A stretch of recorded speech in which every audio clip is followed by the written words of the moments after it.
welcome everyone to episode 3 of the Post Credits Podcast. I, as always, am your host, Andrew Francis, alongside my co-host, Joe. Now, folks, for those of you who aren't aware, something big happened this weekend.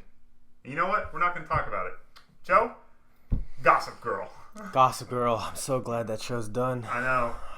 No, we're just kidding, folks. Okay, yeah. Bad joke, but hey, come on. Are you, Andy? Do you realize our one listener could have just tuned out? We could have lost that listener forever. We could have. For the sake of humor. I apologize to you, our one listener. Please don't. Please don't go. We need you so much more than you know. What are we going to talk about today, Andy? The Avengers. Age of Ultron. It's finally out, Joe. We have seen it. Yeah. And now we can talk about it. We're free to talk about it, Joe. It's like we had these strings that held us down. I don't know about you, but they made me fret. And they kind of made me frown. We had these strings, but now we're free. There are no strings on me. I had to. I was going to say, you were probably planning that since last night. Yeah. Okay, that's good though. I never would have been able. Wait a minute. What's that? You didn't see that coming? Oh man. Oh yeah. Please don't tell me an hour and a half. That's Andy 2, Joe 0. Please don't tell me I'm gonna have to deal with this for an hour and a half. I'll walk off the set. Oh, for those of you who haven't seen the movie, you won't get that. But for those of you who have, you're welcome. I'm sure they get the theme of you quoting the Avenger movie. So yeah, we do finally get to talk about the Avengers. We do in full force. In full force. Now, okay, so how about this idea? Since this is going to be the bulk of the show, if not the entire thing, right? Yeah. So let's just get some initial gut reactions. We can start with you first, okay. And then I'll go, and then we'll converse a little more about it. So you know, just what's it been? 2 days? 2 days, yes. 2 days since we saw it. I mean, what are your initial feelings about the movie? Big fan. Big fan. Initial gut reaction, came out of the theater very satisfied, as you know. Not as when I first came out of the theater, I wasn't entirely sure how it compared to the first one to me. But now I've had a little bit of time to stew on it. Obviously, I'll need to see it again, maybe a few more times after that. But right now, where I'm at, not as good as the first. Okay. Not as good as the first, but still very good. Yourself? Well, real quick. What didn't make it as good as the first? Thought the first one actually had a better story. Not to saying that the story in the first one was extremely great. You know, these are summer blockbuster movies. With the Avengers, of course. Like they're not Nolan Batman movies. Obviously, they're nothing's gonna be nominated for an Oscar or anything like that. These are perfect popcorn movies. Summer blockbuster popcorn movies. Yeah. So, but I still feel that the first one just had the first story had a little more substance, just a little bit more. Okay. Maybe it was the fact that it was like bringing the team together, that element, or it just. That's what I thought actually was because I have a very similar opinion of you. You know, the movie fired on all cylinders. It hit all of the points it was supposed to. The new characters were great. Are we talking about spoilers in this? Oh yeah. In this here podcast? Yeah. I mean, we'll try and keep them to a minimum, but it's gonna happen. So yeah, spoilers alert, people. Okay, well then fuck it then. The spoilers. Yeah. Okay, there will be spoilers. So yes. As short a time we got Quicksilver. You know, he was fine. The script was funny. The timing was comedic, and then the action was amazing. But like you, I came out of that theater. Well, maybe it took you like a day or two more to get there, but I felt when I got out, it just wasn't as good as the first one, and I think that was largely due to the fact that, in a way, this has been done before. Like, I mean, with the first one, you had the buildup of all the, you know, the individual movies, and then, you know, you saw this big thing down the road saying, you know, they're going to actually have, you know, create their own cinematic universe, and nobody's done that before. Where this is going to be the first time we've ever seen that, and I mean, it delivered on under such high expectations that, you know, it was just this collective, cheer, sigh of relief that they said they were going to give us something that is stories that are very near and dear to our hearts, and they delivered. They didn't mess it up, which is no, not at all. Very good for big time corporate movie studios. Disney. Yeah, Disney. Although I think were they Disney at that time? It doesn't matter. Anyways. Yes, they wait. Actually, for Avengers 1, no, they weren't. The first Disney produced Marvel movie was The Winter Soldier. Yeah, that was one. Yeah. Well, now that being said, I feel like it repeated a lot of what they did in the first one. They just did it better. So they, all the characters, all of them got their due this time. Hawkeye had a few scenes. Oh yeah, oh man. Yeah, where for Hawkeye it was almost like they knew they owed him one. They're like, okay, Jeremy Renner, we did you dirty in the first one, but don't worry, second one, we got you. A few, yeah. Of course, like even when they were going from Avenger to Avenger, clouding their minds or whatever they're calling it. Yeah. I knew from the get-go, I was like, okay, no way they're doing that again to Hawkeye. Like I saw the gag of him catching Elizabeth Olsen, jam that arrow on her head. Yeah, saying, "Oh, well, twice is enough for me." Yeah, like I've been in mind control before, never again, or whatever it was. Yeah, whatever. Yeah. But anyways, after seeing the second one, I don't know. Maybe it's just because the public is getting assaulted with these superhero movies nowadays. It is true. Superheroes are really flooding the market. Yeah. The market may be oversaturated. Yeah, right now. And it's just hard to... I mean, I don't want to say it's, hard, but it's difficult to get that type of excitement that you got from the first Avengers all over again. I can see that. Yeah.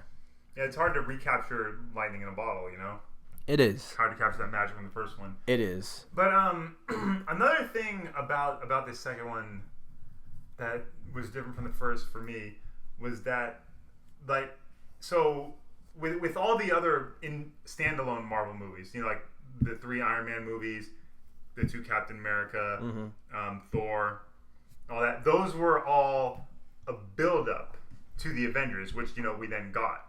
So, like, even with the end of Iron Man 1, which is really what kickstarted all of this, you see Nick Fury come out, he's like, you're a part of a bigger universe. You just don't know it yet. Like, from that moment on, really everything was just to build up to the Avengers. Yeah. And then, of course, like I said, with Avengers 1, we finally got that. So now, it's like everything, now that we've been introduced to Thanos, it's like now everything is just to build up to Infinity Wars. Right. And so that's really all this second one was a placeholder till Infinity Wars, really. Maybe not a placeholder. That's. Well, maybe that's too low a term, yeah, but that definitely like filler. You definitely have a point, though. It kind of diminishes everything else up until that point, right? Yeah, because like now it's like it's like we had to build up, boom, Avengers, and that Avengers was the big explosion, the payoff. Right. So now Avengers 2 is just more part of that build up, until we get to Infinity Wars, which, boom. Yeah. Well, I mean, you would hope. You would hope. Yeah. Yeah, well, look, Age of Ultron had many good things, or many like positives to it. But just before we start, gushing over the nerdiness, awesomeness of that movie, there's just a couple of things that bothered me that I feel like they really missed the mark on. Speak your mind, Joe. Yeah. Speak your mind. Well, since you invited me to, I really don't like. First of all, I loved Ultron. I just didn't like his ending because they built him up to be such a such a big baddie in that universe. I mean, even Joss Whedon, he was, said in an interview that whenever he thought of the Avengers, in the comics, he always associated them with Ultron, just like. Joker's Batman's villain, so on and so forth. Ultron is the Avengers foe. Right, and they kind of gambled a little bit. They gave him quite the personality. Which I know you didn't like. I didn't, because for those of you, and to be honest, probably none of you who've read the comic. I, in all fairness as well, I didn't read the comic growing up. Once I knew this movie was being made, I went and I purposely sought out the Avengers Ultron comics and I read them all. And it's true. It's like what Joss Whedon said. In the comics, Ultron is the Avengers' foe. Mm-hmm. When like they beat him the first time, but I always remember when he came back.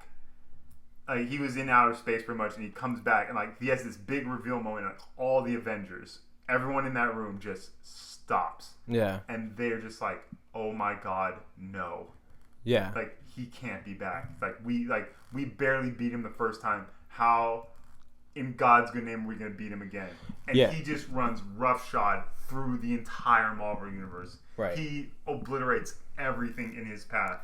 And I think that's a reputation he got from the source material, but it didn't quite translate. Yeah, not, or at least not to the degree they wanted it to. Not in the end anyway, because you kind of like because they made him in a very emotional robot. They made him. I mean, I understand that because I mean, you're trying to. We said this before. At the end of the day, you're trying to sell tickets. At the end of the day, you're trying to trying to make some money. I mean, look, they could have done a few things. And the fact that they chose to make him so personable, maybe emotional is not the wrong, maybe it's not the right word. Maybe I'm looking for personable because he gets the fine little intricacies of human speech and joke and sarcasm and all that. I mean I attribute that to the fact that he's pretty much got Tony Stark's personality. Yeah, exactly. That's a good point. He's just like, in a way, he is kind of the anti-Iron Man. In a way. Because... I see where you're going with that, yeah. Because it's like...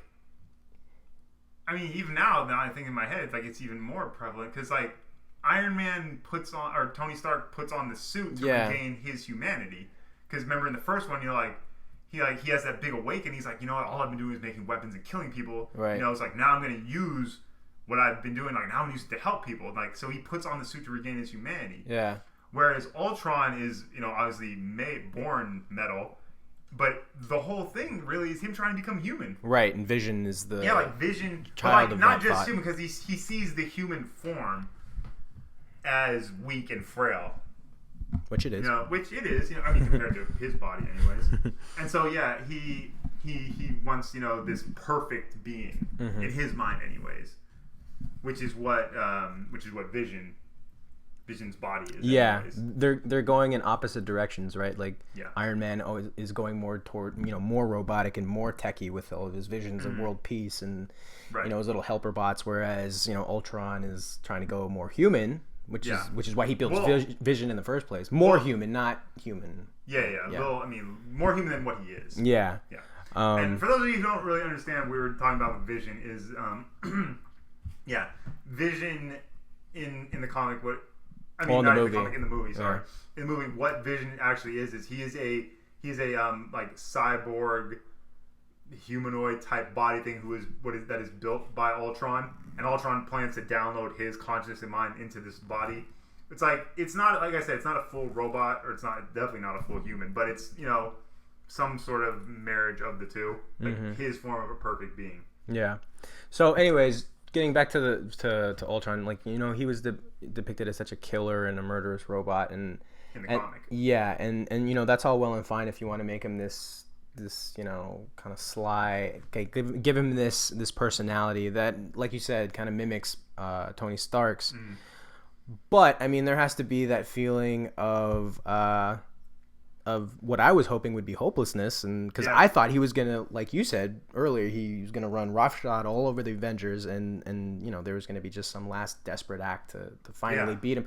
Nothing like that. In fact, you could kind of make a case that he somewhat runs away towards the end. He kind of does. I mean, he doesn't even fly. Remember, they beat him down. He's got to get in a jet.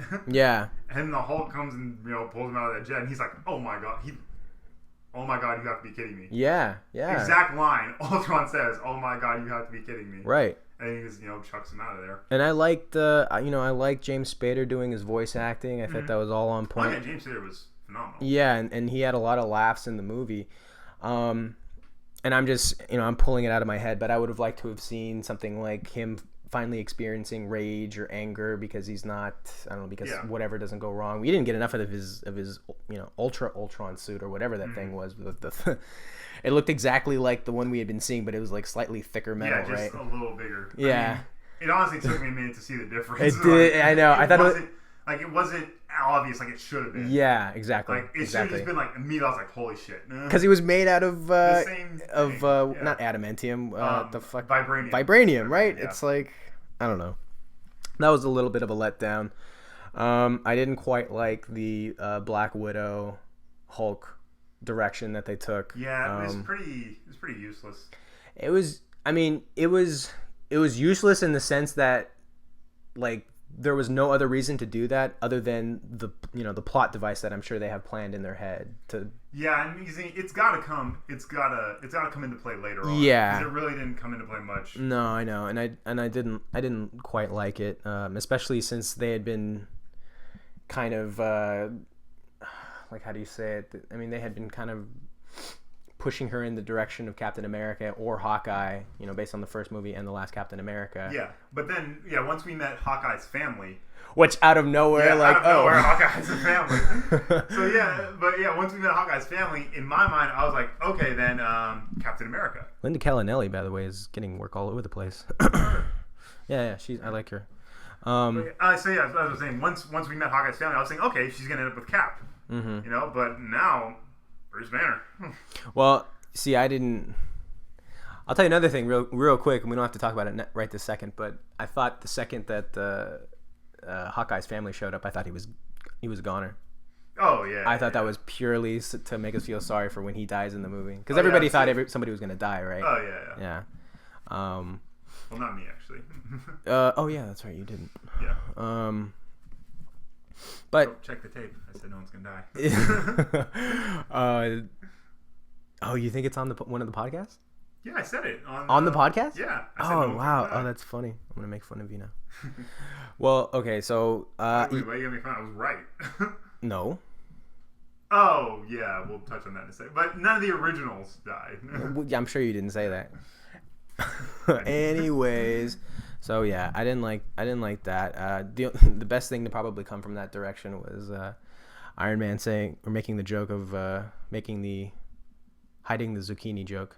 Oh yeah, little risque. I could not believe what I fucking heard when I was in the theater. My eyes and mouth were agape. Like that was such an adult dirty joke. It was. And when you think about the romance between those two, like your juvenile mind, that's the first thing that you go to. Like, how would that work? Like, what would they do with? I don't know. I mean, isn't that true? Isn't that very true? That's got to be one of the dirtiest things I've ever seen in a Disney movie, Avenger movie ever. It's up there. Yeah, it's definitely up there. Yeah. Is there anything else that kind of jumped out to you and you were like, nah, bro, I'm not buying what you're selling?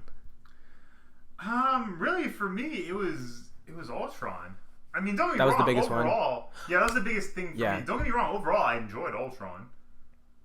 Yeah, I enjoyed the character. I enjoyed the way Spader portrayed him. Yeah, all that. Everything was fine, but it just wasn't what I was really hoping for. If I had to pick whether I liked it or didn't like it, like one or the other, then I would definitely say I liked him. But there's certain things that you have to do well when you're portraying a villain, and I personally think, I don't know if you would agree, but I personally think the final fight between the hero/heroes and the villain is the most important thing to the villain's portrayal. That's why, even though the movie didn't do that well, the Hulk movie, that's like one of the better Marvel movies, because it got everything so right in terms of setting up the final fight. Just for clarity, you're talking about Edward Norton Hulk, right? Of course, yes. Of course. No, I'm not talking about the Hulk fighting like dogs and shit in Ang Lee's Cloud of Gas. Yeah. No, you're talking about the Hulk versus the Abomination. Abomination, man. That was beautiful. They set that thing up so nice, and there was no quick, just fight for 5 minutes and then this quick, little thing will come up and the fight will be over. Like, it was a knockdown, drag out brawl. Mm-hmm. That's what I need to see from my villains in these types of movies anyway, because it like, the movies are built around the conflict between the hero and the villain. So, and it's such a better movie. when they do the villains properly. I agree. And yet my thing with Ultron, but it's back to what I said earlier. He just wasn't the unstoppable force that he is in the comic. Now, I mean, I know for the movie you can't make him like that, fully like that in the movie. I get it. You know, you have a short amount of time. Obviously, the Avengers need to win in the end. So, you know, you can't just do exactly what he does in the comics. I get that. Why not? But still, even the way the trailers were all set up, like the trailers portrayed this vision of Ultron just decimating the planet. You know, it's like, you know, he's like, I'm going to show you something, a world screaming and all that, and nothing happened with the visions. With those horrific visions. He really didn't. I mean, don't get me wrong. He fucked up that one Eastern European town for sure. Yeah. I mean, aside from in terms of Ultron becoming a global threat, it didn't really happen. No. I mean, at least I didn't feel it. You know, like I never felt that he. And those reasons you mentioned, like the fact that it being a movie and you have time constraints or whatever, I mean, that shouldn't be an excuse. Like, you can still do it. Absolutely, you could still do it. I don't know. That's a weird miss for Whedon because he would get that stuff right usually, or at least in the last one. Yeah, I mean, I definitely felt like in the last one, I felt like Loki was more of a global threat than Ultron was. Yeah, I was disappointed he didn't kill the person that died either. That would have made him such a better villain if he was the one to actually do it. Yeah, not really. Or was one of his robots flying that plane? Now that I think about it, I don't remember who was flying the plane. Yeah, I think it might have been one of him. So I guess in a way he did, but yeah, I mean, but still, I need to see the big Ultron do it. You know, take care of business. Yeah. Okay, well, I mean, in terms of the things that could have been a little better, I think that's most of the ones that I can think about. No, I got a few other ones too. Oh, lay them on me. Because I know I'm forgetting at least one other one. And don't get me wrong. Like we've been saying, movie's great, love it, like, everything about it's cool. But just here's the things that could have been done a little better. Scarlet Witch and Quicksilver. Oh, you didn't like them? No, I like them fine. But again, and it's especially with Scarlet Witch. And she's got the same problem that they have with Ultron. It's scaling back her power. Like in the comics, the Scarlet Witch is very powerful. Right. And don't get me wrong, they did a decent job, you know, scaling back her power. But I still want to see like some glimpses of that destructive force. You saw them scratching the surface. I don't think they wanted to maybe give it all to you right now, especially since cohesion is such a big part of these huge movies. You know, you don't want to do one thing that'll take time away from other things that are more important. Right. So maybe you don't want to introduce the dimension destroying powers just yet. But the other thing that would have been nice was, like I say, just glimpses. I just need some glimpses of it. Yeah. And I thought we may get them because, as you remember the way the first one ended. Or not that. I'm sorry, not that one. Captain America. When Captain America ended, you know, and Hydra's falling, and the post-credit scene, we see Quicksilver and her in their cells, you know, and like Quicksilver looks like he's in pain trying to escape, right? Whereas like the Scarlet Witch, it kind of looks like she's insane, you know, she's playing with her blocks, you know, and that's right. Then she breaks them together and whatnot. That's right. So, you know, when just by seeing that, I was like, okay, like she's gonna be mentally unstable like she is in the comics. Because in the comics, you know, Quicksilver and Scarlet Witch are the children of Magneto, and Magneto locked Magneto locked. Say it with his kids. Magneto locked Scarlet Witch away in an insane asylum for the majority of her life until I can't remember if someone freed her or she broke out, whichever. But because of that, she was emotionally scarred, and like she never really, at least early on, she never had full control of her powers, and so she would be subject to these fits of rage, you know, just and destroy like city blocks or whatever. Yeah, she'd be like another Hulk almost, right? With just uncontrollable. Yeah, and so I was hoping to get some glimpses of that, but not really. I mean, she seemed in perfectly good. Now she was a little like she was a little demented in the sense of what she was doing with the Avengers' heads. You know, like whenever she would screw with them, make them see their nightmares. I wasn't such a big fan of that mind control again. Well, because they hadn't already done it in the first one. I think the most noticeable downgrade too was Quicksilver. I mean, he was fine in the movie, but because the first Quicksilver in Futures Past, it was just so amazing. Oh yeah. I think that definitely diminished the way that we viewed this one, or at least I did anyway. Oh, absolutely. And I think we'll both agree that who's the better Quicksilver? Yeah. Futures Past wins. It's the Futures Past one, and simply because he was allowed to be like, he didn't have a big part in the movie, right? But he still got like his little 5-minute scene that was just you can tell it was planned out for weeks, and it was just this big chunk of attention within the movie geared towards that particular Quicksilver. This one, and again, he's not bad or anything. It's just he's in an Avengers movie, so he's automatically not going to be. He's going to be background, ancillary, right? Although, again, what's his face? Aaron Taylor Johnson. Aaron Taylor Johnson is still kicking ass. He does even the easy things, because I mean, this role wasn't particularly hard to do. Just I wouldn't imagine it was. Yeah, but I mean, he makes the easy things look even easier. Yeah, even makes easier. The hard things look easy. He makes it all look easy, really. Yeah. Yep. Yeah, he never had like a. Well, at least not to me, anyways. I mean, they did try and give him a few, but he never had a moment in the movie for me. Not really. The one line that you just quoted at the beginning of the podcast was probably his thing. Yeah, because that was a reoccurring thing in the movie, wasn't it? Hawkeye. Yeah, which kind of ended sadly. Yeah. Poor Pietro. Pietro Maximoff. Pietro Maximoff. Oh, what kind of a dynamite name is that? If I could be renamed. A dead man's name. Okay, so what did you think about them killing Quicksilver? Did we mention spoiler alert already? I think we did. Okay, good. All right, yeah. Yeah, Won me $5 off my friend, by the way. Thank you, Matt. Suck it, Matt. Suck it. I'm okay with it. I knew one of them. Especially since this was his first movie. I never really, got attached to him. Yeah. Like I never got this first movie. Never really got attached to him. And plus, as we said, like I preferred the Days of Future Past Quicksilver better. I mean, to this one. So like I was okay with this one dying. Yeah, and it was really hard to not have in the back of your head Days of Future Past Quicksilver. It almost borderlined on distracting, just because it's like, oh no, I don't like it as much. You're just thinking that the entire time. But shrewd move on the part of Joss Whedon for choosing him to die, just for the very reason, like you said, nobody's going to be attached to him really. Yeah, he's already. Maybe you think maybe in the back of Whedon's head he was like, okay, we're not going to make this Quicksilver look as cool. So why not just, I don't want everybody to constantly compare it to him.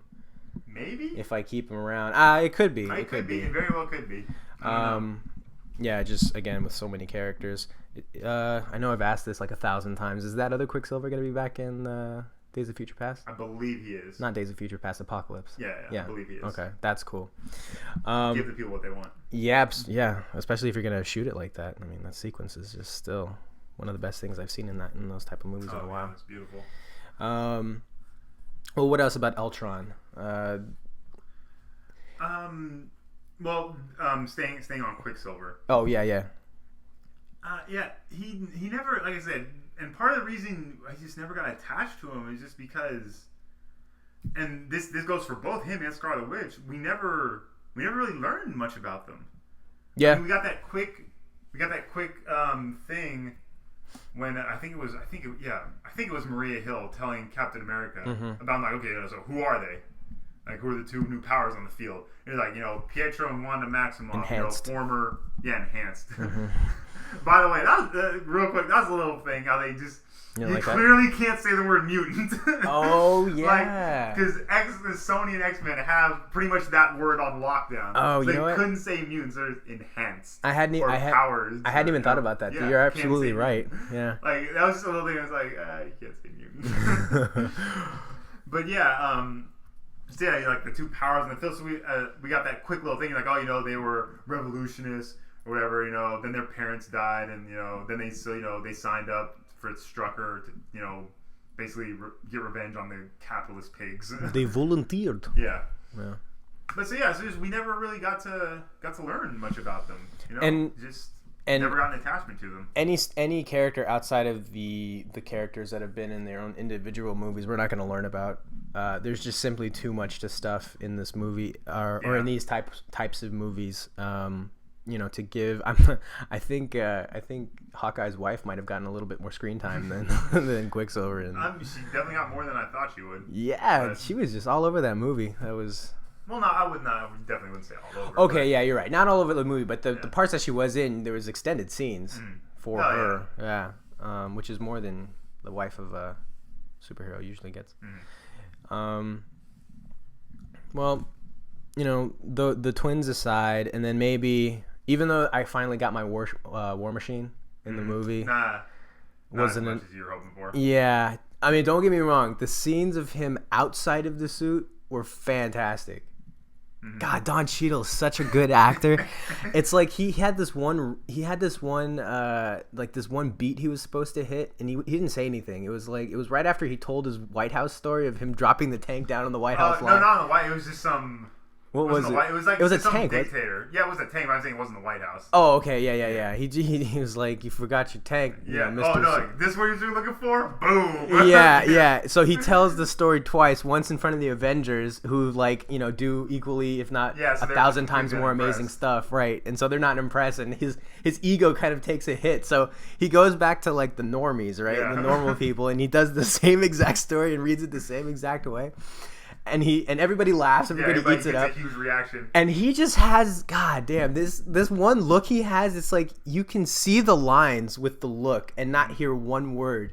But it's like, he kind of looks around and affirms that yes. Yeah, that's better. That's better. I am a cool person. I'm awesome. People do like me. Yeah. And then he goes back to reality. Oh my god, that was so great.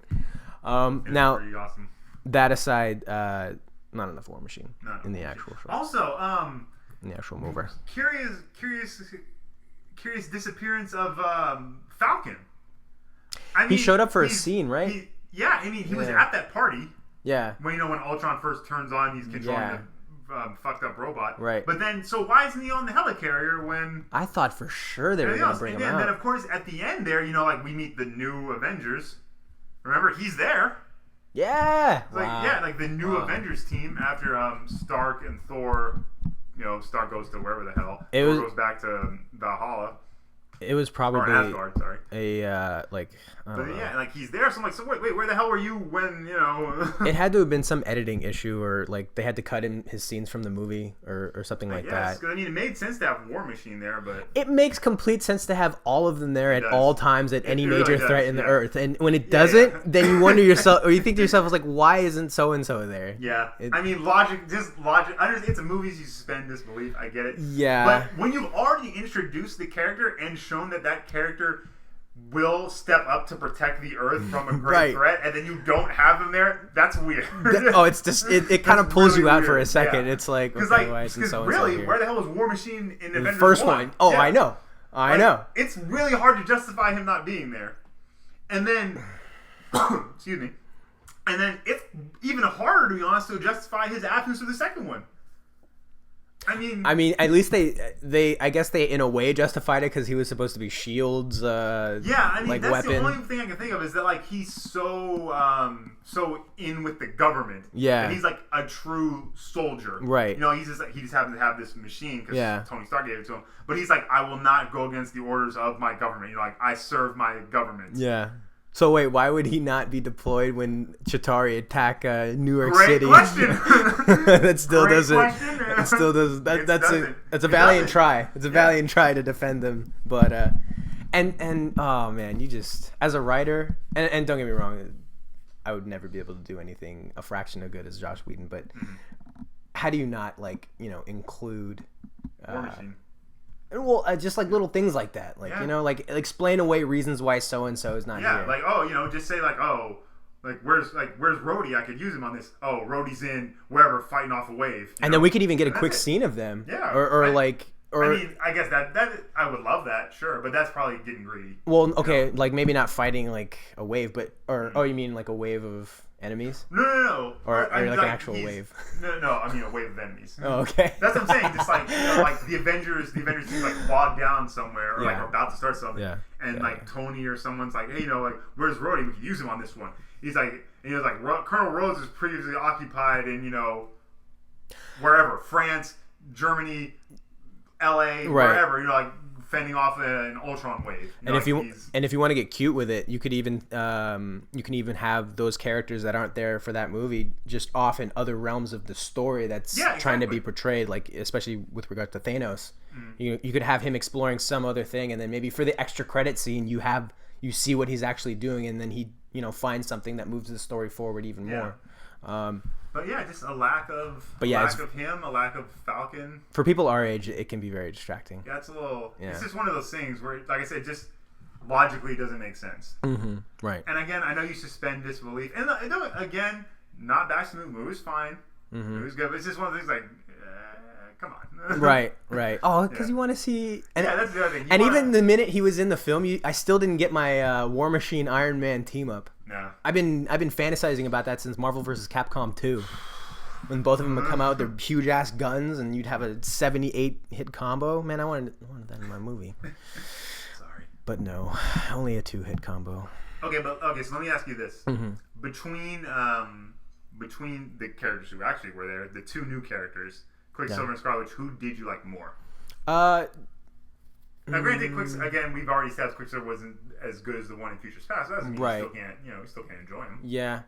I feel like the answer I want to say is Quicksilver, just because they made him kind of like instead of some, like to contrast him anyway, instead of making him some 70s kind of stoner living in your mom's place, listening to Pink Floyd records. They made him like a kind of almost not a thug, but he was a little bit more of a badass. Yeah, like a radical, kind of cocky, but not overly so. So I don't know. He just wasn't in a lot of. He just didn't do a lot. He didn't do a lot. Didn't do a lot in the movie, and I love. I was about to call her Mary-Kate Olsen. Wow. What is her fucking name? Elizabeth Olsen. I love her as an actor. So I mean, she like the stuff that they gave her, she handled well. And I don't know. It's hard to answer. Elizabeth Olsen. Why not?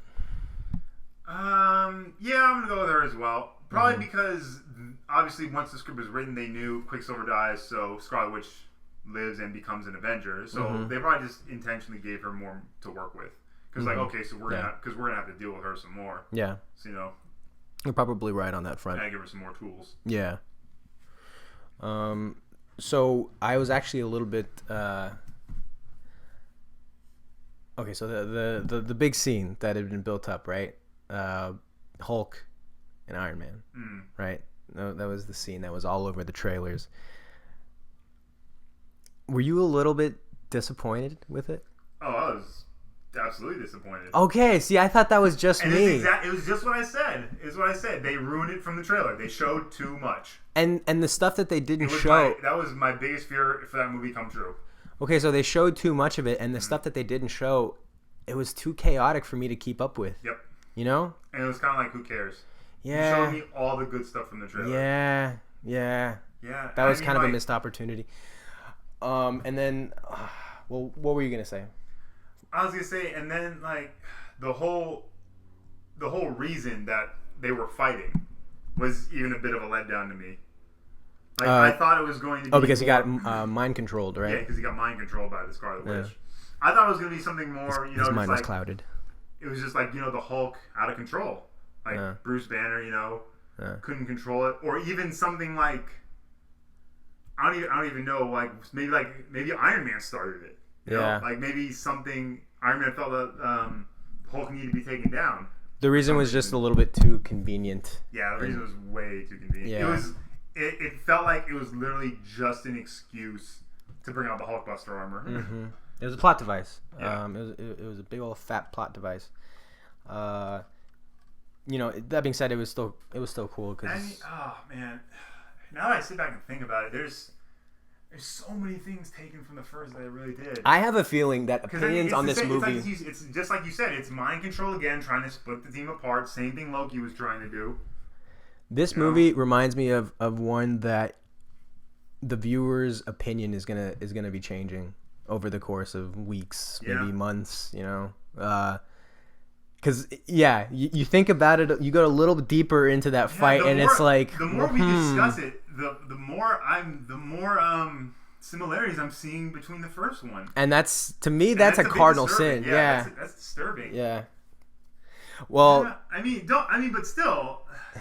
it's hard to argue because the feeling I had when I walked out of the theater was a positive feeling.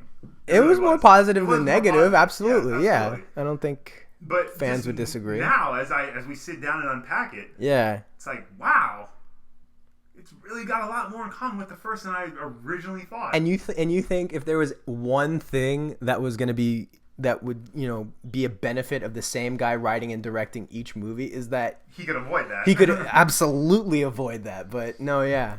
Now it's not. He kind of hangovered it. I was just about to say, now it's not hangover bad. Oh no, it's not that. It's not hangover bad. Hangover is beat for beat. Yeah, we're not trying to say that. No. But there are things there. There are things, and they are there. Yeah.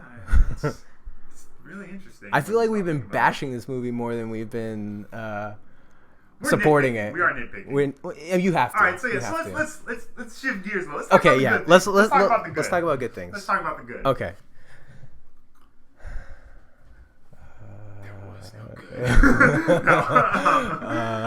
Where's the cricket soundboard? Oh, I want a soundboard for this show so bad, Andy. You don't even know. For Christmas, if you're good. All right. But no. So good things about the movie. One, even though none of them really reached the expectations I had, all the action was great. Mm-hmm. You got a lot more fusion attacks. Oh yeah, got a lot more fusion attacks with Cap and Thor. Why did they have so many? I felt like they were all of the fusion attacks. They should have switched it up a little more. Oh, you mean them too? Yeah. I feel like those are kind of like the only fusion attacks. Maybe there was one with Hulk that was. What about at the end there when they took down Ultron? Oh yeah, well that was still. Well, I mean, that's not really fusion though. That's just kind of. I mean, because Iron Man. Yeah, they're fusing. Yeah, we have Iron Man, Thor, and who's the third? It was Iron Man, Thor, and Vision. Vision's firing the gem. Oh, that's Thor's right. Thor's got the hammer going, and Iron Man's got his repulsors. Yeah. But I mean, it's hard to define that as fusion though, because that's just them all aiming at the same target. Whereas when you had the Thor Captain America fusion, that's Thor directing a sound wave directly off Cap's shield. Yeah. Okay. At that memories, they're lining up. It's like they want it. It's like boom. That was great. You know what? That line you just quoted right there. That reminds me of something that was, to me, in my eyes, 100 times better than the first one. Was the writing. The writing of the movie, I thought, had improved. Not in the sense of story structure, but just the stuff that he gave the characters to say. Oh, yeah. Like the dialogue. Yeah, the dialogue was, I thought, a lot sharper, funnier. The jokes hit better. There wasn't too many Hulk jokes. You know what? That brings... Okay, I'm sorry I'm bringing the little bit of negativity back, but what do you think of the crowd that we saw it with? The crowd, to me, was like, they were into it, but they weren't as into it as the first movie. I would agree. Yeah. There was definitely much more hype for the first one. Yeah, whereas I would say. as a first, a joke in the first movie would get like a ha ha ha cackle laugh. Like this one was like, ha ha ha. Yeah, I agree. I don't know. I feel like our opinions aren't alone. In terms of probably not. Yeah. And it's like I said, as we unpack it more, it's like, wow. Yeah. But no, again, okay. Movie did a lot right. Let's get back to the positive. Get back to the positive. Let's ride the train. There you go. Okay. All right. Well, let's see. Something I liked. Something I thought that they did very well. And you're going to disagree with me on this a little bit, but I did think that this the decision to make Ultron, even though it didn't pay off as well as I would have liked it to, I think the decision to make him kind of, talk like an asshole, kind of. Maybe that's a little too harsh. Just make him so personable. Well, no, was a good idea. Was a good decision. It was absolutely entertaining. Don't get me wrong. Yeah. It was absolutely entertaining. Mm-hmm. I loved everything Ultron was doing. It just wasn't what I wanted. Right. But not because it didn't pay off, just because you didn't think that's... just because I wanted something else. That's all. Okay. Well, that's all. I'm not, again, not saying it didn't work, not saying it wasn't great. It just wasn't what I 100% wanted. You know? Well, it's like you go to a baseball game and you obviously you want a home run, but you don't get a home run, but you still get 5 singles. 5 runs batted in normal way. You're still getting runs. Don't get me wrong, your team wins. That's great, but you didn't get that. That. Thank you, Confucius. Yes, thank you. Well, okay, so that being said, though, it gave that decision I think gave James Spader a lot more freedom to play with the character. Oh right? Yeah. Right, and James Spader he brought his A game. I thought he was kind of gonna zombie through it, right? But no, he was good. Okay. Hawkeye. Loved Hawkeye. Especially compared to the first one. Oh. Well, man. yeah. Hawkeye. He had I'm trying to think. Was it the funniest? I'm just trying to remember my reactions to the jokes. It's impossible to think what the funniest one was. Well, I'm just trying to remember my reactions within the theater. Mm-hmm. It probably was the funniest thing to me in the theater was when it's the end when they're things are getting chaotic and Quicksilver him and Quicksilver talking and then Quicksilver runs away carrying away some wounded and because he calls Hawkeye old man and Hawkeye's just like I could do it he's like no one would know he's like just tell him Ultron did it he's like yeah they you know what? That is another good thing they did. They acknowledged just the wackiness of having all of these godly beings doing their thing, and then a man with a bow and arrow. Oh yeah! Oh, that was great too. Yeah. Like him and Scarlet Witch are pinned down in the house, and Hawkeye's he's like, I get it. It's weird. It's like we're being attacked by robots. The city's flying, and I've got a bow and arrow. And none of this makes sense. Yeah, that was good on Joss to do that. Because everybody's thinking it whenever Hawkeye's on the screen. Him and Black Widow. Yeah, but they don't do it to Black Widow because she's the woman. Oh, yeah. But it's still, when they're on screen, everyone's thinking, okay, what are these two normal people doing? Yeah. They're fighting these, like you said, godlike creatures. They're trying to keep their woman demographic satisfied. Yep. As we all are. As we all are. Those who have one. Yeah, well, in life. Doesn't your mother? Got to keep her satisfied everyone should love their mama. Yeah. I should stop talking about satisfying mothers. Okay, so Hawkeye improvement, dialogue to me improvement.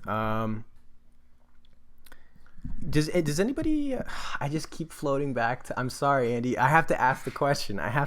Does anybody want to acknowledge Iron Man just coming out of retirement and not missing a beat, just going straight back in? Any sense, does it? Oh, by the way, retiring again. Yep. At the end of the movie. Yep. It's like this guy's Michael Jordan. So to recap, at the end of 3, he blows up every suit he owns, and the lab in which he makes the suits is destroyed. Mind-boggling.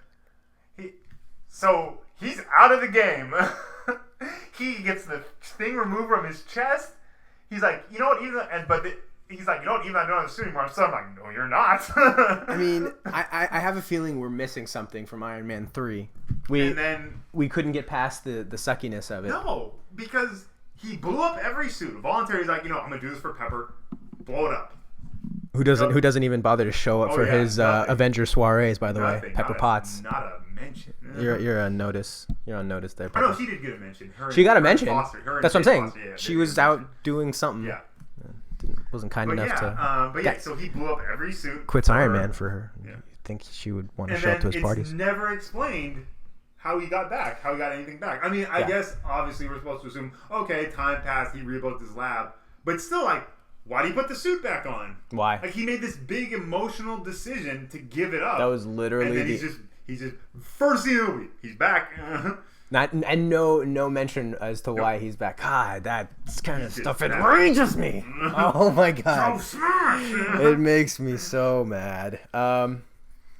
Well, fine. I mean, it's Iron Man. You're not gonna have an Avenger movie without Iron Man. I guess that's what the logic they use there.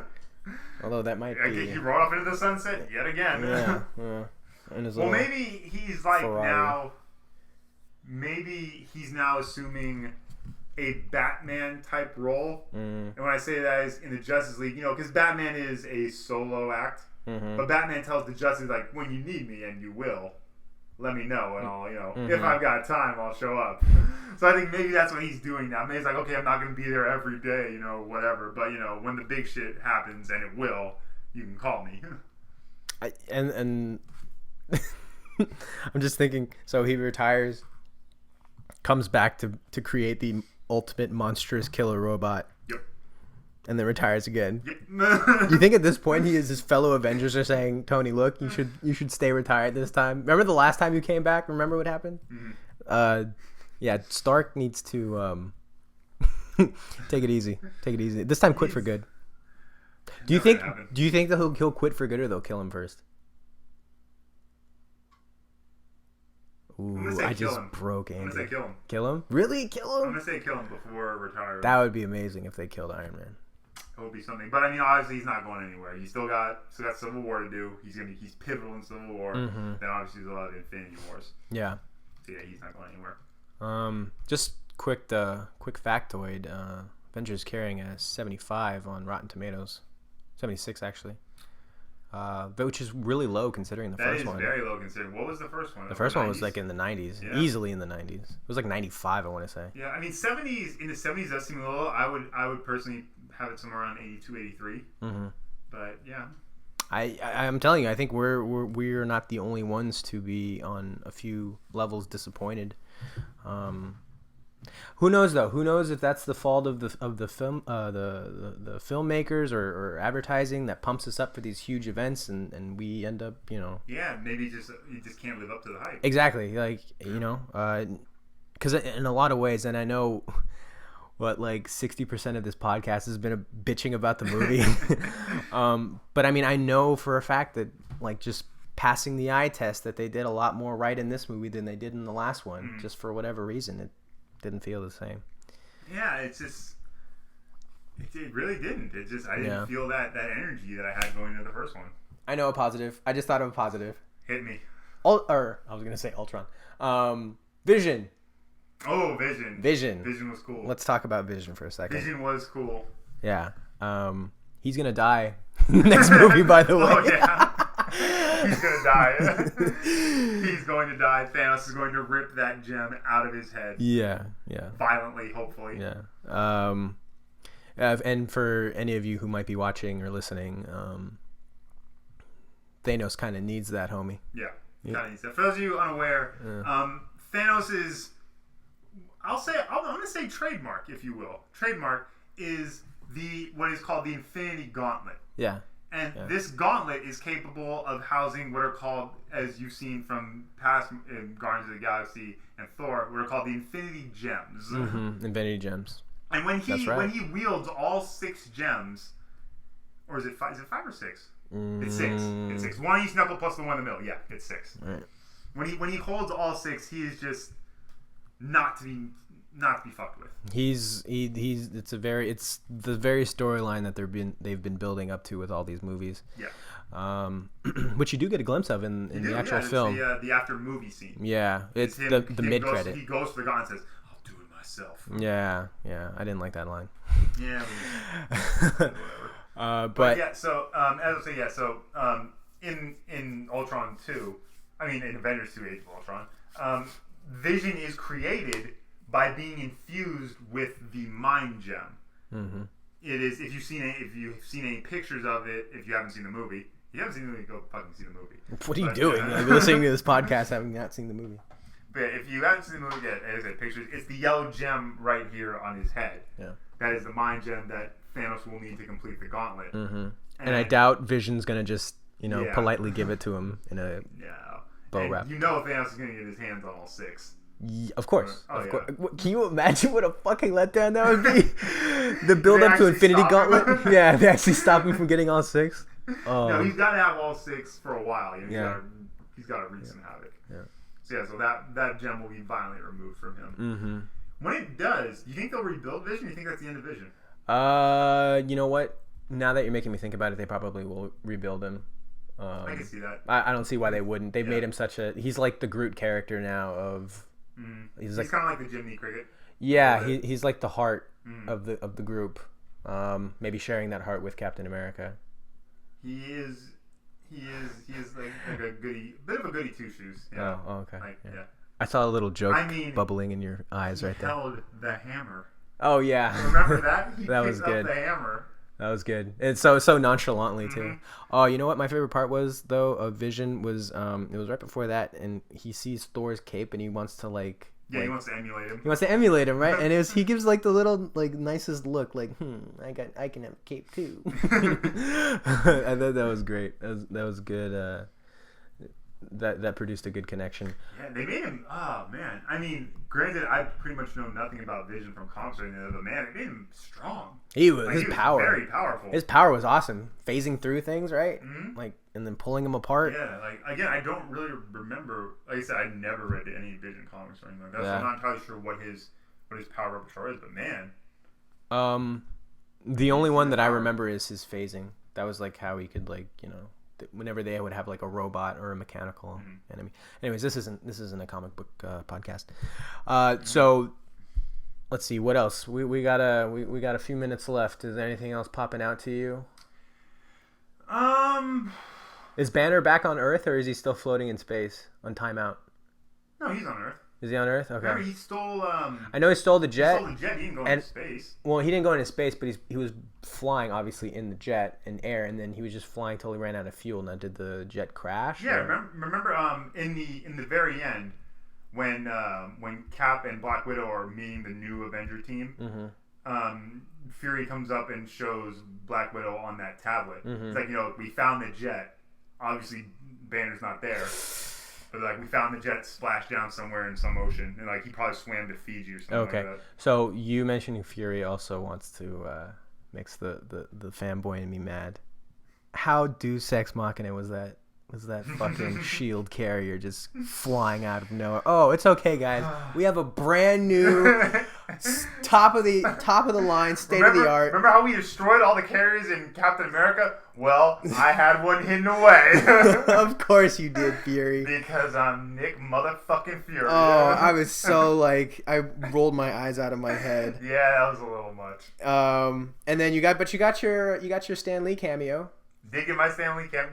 Did which it bother got you? no reaction. Did it bother you? No. Well, I mean, of course, it bothers me every time they do it now. But I was more curious as to see the audience not making much of a peep in his, because whenever he's in the movie, he like does some type of joke, whether it's a visual gag or a little one-liner. His thing in this movie, I'm happy to report, had no real effect on the crowd. You got a few. Not the crowd we were in. That's true. Not the crowd we were in. Maybe the more juiced up ones. But yeah, the one we were in, we just kind of got a few. Which has been. I still really liked it. Reaction. Yeah, I know you do, Andy. I know you do. Love seeing Stan the Man. Stan the Man. Oh, you know what? I shouldn't tell you about a piece of content that I failed to bring to this podcast. But what I was going to do is I was going to educate not only you, but the listeners on why Stan Lee is so misrepresented as the father of comics, or at least Marvel Comics. I will try and do that next week. Don't worry, I'm not going to drone on. It'll be a quick little 3-minute thing. But I do want to get that out there because people credit Stan Lee for a lot more than he should be. And it's getting annoying how he's become. Create the universe all by himself. Right? I mean, seriously, all praise Stan Lee. All glory, Stan. Excelsior. What else? We got a couple more minutes. Quick hitters. Just. Thor was useless, I thought. Thor was kind of useless. Oh. What the hell was that pool thing? Thank you. I forgot. What was that? I forgot about that too. Where was that?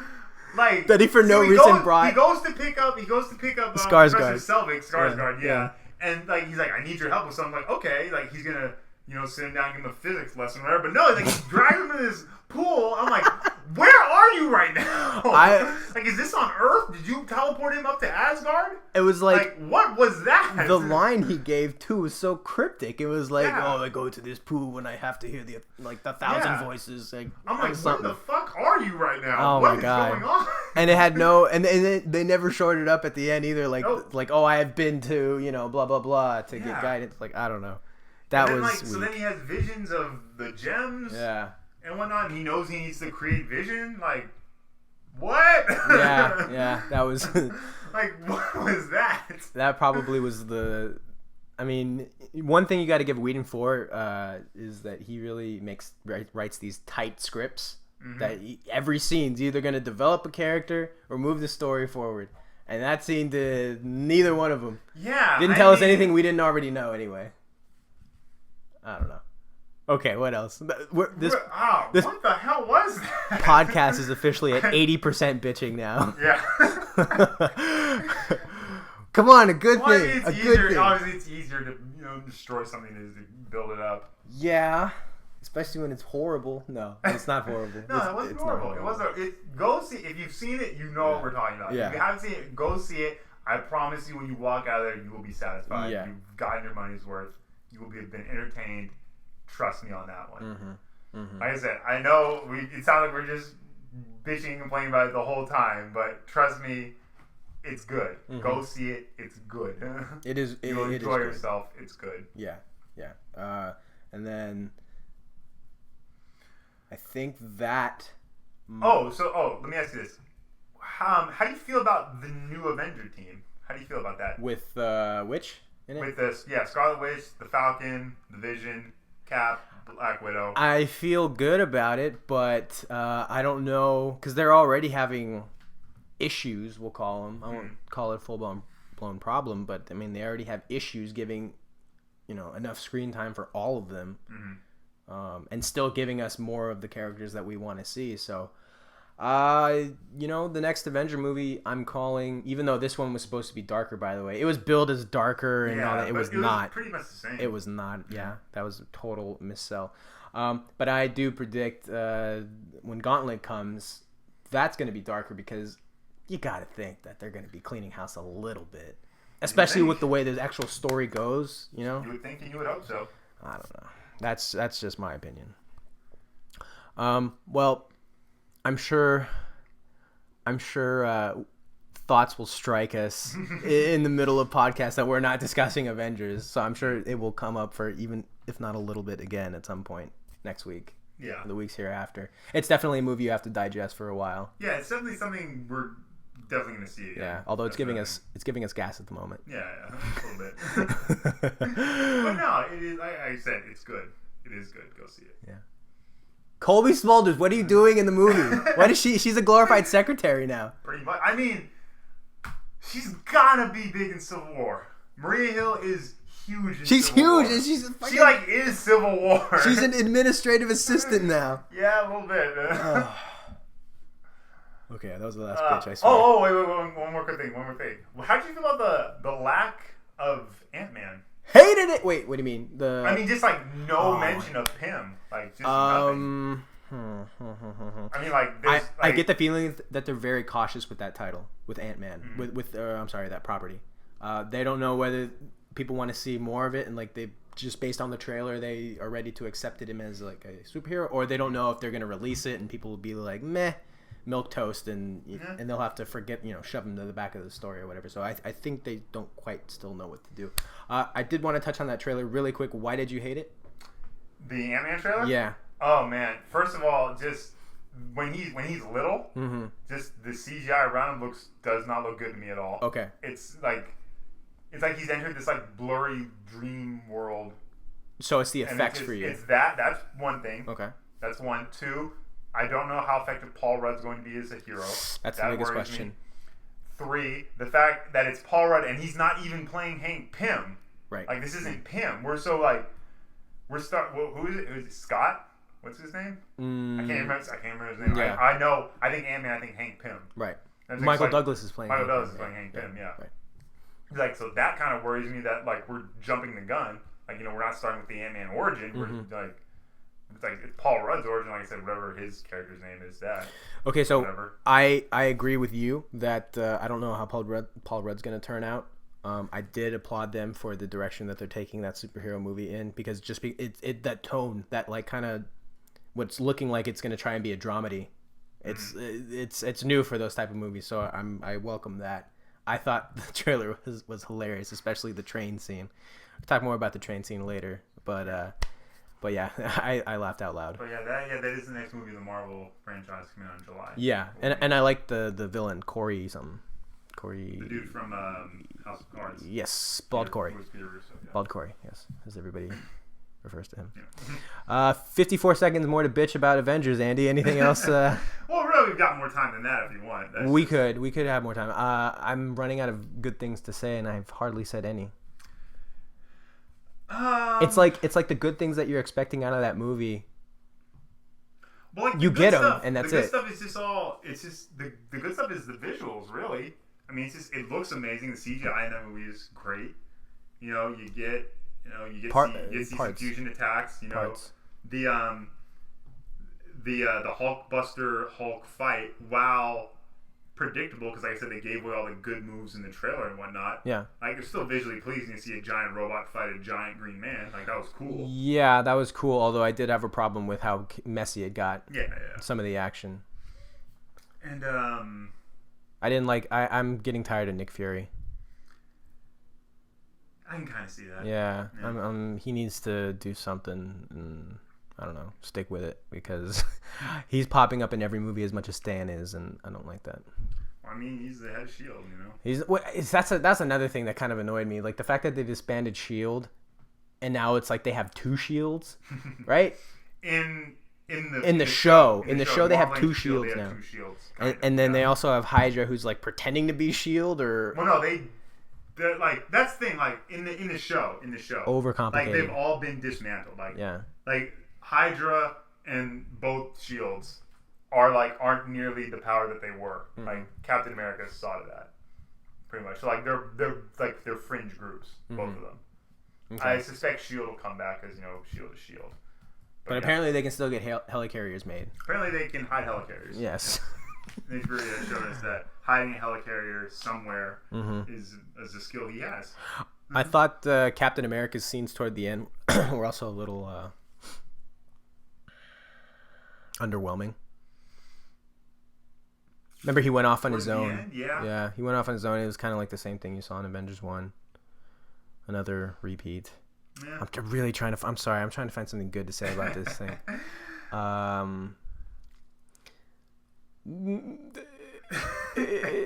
Hulk smash. Even the Hulk smash was better in the first one. Although I say this as I think of it, I realize it is also sort of bashing it. But in the end, when they had to stop Ultron from dropping the city like a meteor, yeah, just fighting off all those hundreds and hundreds of robots, that was cool. Like, that was really cool. That was cool. Unfortunately, it didn't lead up to a big showdown with Ultron. That would be great. Yes. But still, like, seeing all those robots just being obliterated, like, you got that cool 360 pan shot. Like, you got to see each one have, like, a moment, like... become the staple. Yeah, exactly. Yeah. Like, you got to see a slow-mo of, like, Vision ripping one apart, like, Scarlet Witch, working her magic. And she must have felt so dumb, like... On set, like with no special effects. Just that's what they're all doing. Iron Man's doing the same thing, blasting, But at least, I don't know, it's different. Like, she was doing like some 70s like belly girl dancing like thing with her hands, which is a visual gag if you're watching the podcast and not listening to it. And okay, so yeah, that was cool. We got some of that too, though, right? Like substitute Chitauri for little Ultrons and. Mm-hmm. Yeah, it's always a big army. Horde thing, whatever.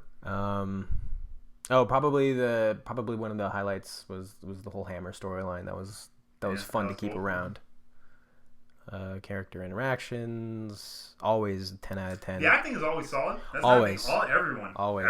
Yeah. Like, just like me. I may not have liked Quicksilver character all that much, but that's me. Aaron Taylor Johnson didn't. Exactly. Kill it. Yeah. That was a writing choice, story choice, not acting. No, acting. Yeah. Everything beautifully casted. Yeah, and in fact, I don't think I can think of one instance where I didn't like somebody's acting. Yeah, no, everything was great. Especially the main ensemble. Thor was actually better, and I don't really tend to like Thor in any capacity, but he was better. Like his acting and what the parts that they gave him were better. I'm glad they didn't play out the Pinocchio song. Oh yeah, because that was all over. I mean, we did still get it. We got it, but once. Yeah, we got it once, and then he hummed it when he was flying the jet. Oh, okay. Yeah, you're right. We got the first one like when he was turning himself on. Mm-hmm. You know, he's like, and then they actually played it. Mm-hmm. Like remember they played like the actual Disney audio, not just him singing. And then later he hung like, no strings on me. I'm surprised they didn't give Ultron the ability to whistle and just have it whistle him out. They made him so happy-go-lucky. Yeah, he probably why not? Why not? Yeah. Let's see. The real quick, the critics, from what I'm reading, have a very similar opinion. Yeah, similar opinion. By the way, you know, a lot of people say podcasts are at their best when the hosts, or at least the people on it, disagree a lot. We've actually had and I thought, because we do disagree a lot. Mm-hmm. We do disagree on a many number of things. But I don't know. We're more uniform on this than past. A little bit. Yeah. But and again, it's not just you and me that are kind of on the same page. I'm going through some tweets. Obviously, Rotten Tomatoes has all of your aggregated movie reviews. They're saying essentially the same things that we are. Veronica, by the way, comes out of nowhere. Was she in Iron Man 3? No. I don't know. I was like, who the fuck is Veronica? I mean, now that Jarvis, they broke Jarvis, so we had to do something. I guess. Yeah. Veronica. What else do you want to say about this? I think we said all we need to. Really. Is that about it for this week? I think that's about it. Like I said, I'm sure it's going to be creeping up in. Oh yeah, but we'll be back next week with all new topics. Yeah, with regular format. Let's 1 week try and stay away from things with capes. It's gonna be hard, but it's gonna be hard because that's the prevailing news nowadays. Mm-hmm. Like everything is superhero this and superhero that, but we'll give it a shot. But we've been just so superhero heavy. I mean, it's popping off right now. It is, and that's another thing too. Yeah, that is another thing. After this, it's kind of slim pickings until Ant-Man. Until Ant-Man. Yeah, so that's good. That's good though. So that'll give us something else to do. Opportunity to branch out. Ladies and gentlemen, this has been episode 3 of the Post Credits podcast. Again, if you find any of this at all entertaining, there's multiple ways for you to get this content. The video is on YouTube. YouTube.com/the Post Credits podcast. Sweet. iTunes, free download. Go on iTunes, download it. You know you have an iPhone. You probably do. Or at least an iPod. You've got an Apple-related product. I know you do. Don't you lie to me and tell me you don't. Don't you lie to America. Don't you lie to me. Yeah. Go on iTunes, download it. Post Credits podcast. Free. SoundCloud. Search the Post Credits podcast. It's there for you. Free. So weird how we're everywhere. We are everywhere. We're like Ultron. We affect all technology. Follow me on Twitter. I am at KingFranchise88. Don't follow him on Twitter because you can't. He's not on Twitter. Joe's off the grid. Not like Ultron. And I want to, I do want to say that I will get a Twitter account one of these days. It's just a matter of me. I mean, it's not lying. It's just procrastination. Okay. But yeah, follow the podcast on Twitter at PostCreditPod. Follow us on Instagram, Post Credits Podcast. What else? Like, subscribe, share, whichever one's appropriate. Mm-hmm. You know. Mm-hmm. Spread us around like Ultron. Let us infect all technology. See if you bring around to that? No, I was about to make. I'm tying it into the material. I was about to make an STD joke, which I think I've made every week, but every week. I mean, I'll spare you. Keep it going. I'll spare you this time. But yeah, that's gonna do it for us. So is that about until we meet again. Alrighty. Roll credits. Drop the mics. We're out.